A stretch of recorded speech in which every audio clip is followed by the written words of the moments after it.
21st sloka, he says, நான் என்னும் சொல் பொருளாமது நாளுமே நானற்ற தூக்கத்தும் உந்தி பர நமதின்மை நீக்கத்தால் உந்தி பர. Here he says, the word called I, நான் எனும் I, சொல், சொல் means word, பொருள் means meaning, the import of the word called I, நான் in Tamil, is always the original pristine pure I which is present during the deep sleep. We have analyzed the deep sleep in number of occasions before. In deep sleep, the mind completely subsides, and because of the subsidence of the mind, the feeling called I is not there, because we have seen even in the start that I and mind, they are all synonyms. And when all this is not there, still we know our existence, because when we, at the time of sleeping, we might not know, because we do not have the right apparatus called the body or the mind to scrutinize. So when we wake up, when we come back to the Jagrat state, we say that I slept very well. I had no thoughts. It was very peaceful, all this we say.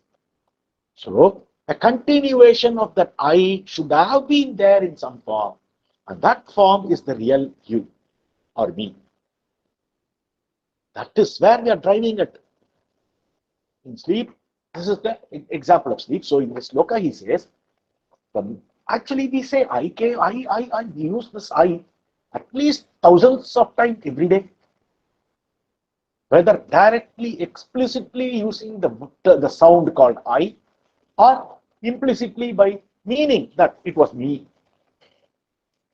So what is the, we are not able to stop using this term called I. What is this I? Whether we use it in this term after superimposition in form of ignorance as mind or whatever, whenever we say I, the original meaning of this I is the I that is available to us during the deep sleep. It's also known as Sushuptatman. This I, all this is, whenever we say I, it is Atma. Whether the original Parabrahma Sachidatma or adulterated Atma that we are perceived. So, this I is also known as, what is available in deep sleep is known as, the Vedantic terminology for that is Sushuptatman, because in Sushupti, that is the Atman we are able to see after we get up from the sleep in the Jagrat state using the mind. So that I, the I am I that we saw as a whole, is always the import of the word I, because we exist. Literally, it means because of absence of non-existence during sleep. That is a word Bhagavan used here. Nanatra tukkatum namadinmai nikkatat. Because of non-elimination of the feeling of the I, not the feeling called of the original I, even in deep sleep. So it literally means because of the absence of non-existence, of our non-existence, even in sleep, which is devoid of the the I thought. At the time, the I thought is not there. So even without the I thought, also known as mind, we exist as the pristine pure I, because of which we are able to recollect the experience after we wake up and come back to our Jagrat state. So this is sloka number 21, 22. It says, Udal pori ullam உயிர் ஈருள் எல்லாம் ஜடம சத்தானதால் உந்தி பர சத்தானதானல்ல உந்தி பர. Here he just indirectly makes a reference to the pancha kosha in the body. So whenever we talk about body, this body comprises of 5 koshas. Annamaya kosha, which is the physical, gross physical body. And next, inside the Annamaya kosha is the Pranamaya kosha, which is the breath, the Pancha Pranas, as it is called, because the prana does 5 different functions within the for maintenance of the body.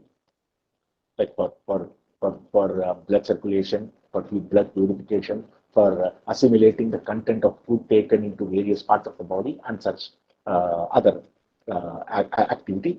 That's why it's called pancha prana. Each prana does a duty, has a duty. And within this pranamaya kosha, we have this manomaya kosha, which is the kosha of our volition, of our thinking, of our conceiving thoughts. Here only thought is conceived. Oh, I see something, that is a pen, that is a tree, that is a book. All this thought gets found at the level of manomaya kosha. And beyond manomaya kosha, we have vijnanamaya kosha, the sheath of intelligence, intellect.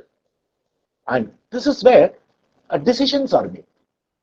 Okay, now I touch a cup of hot water and I feel heat.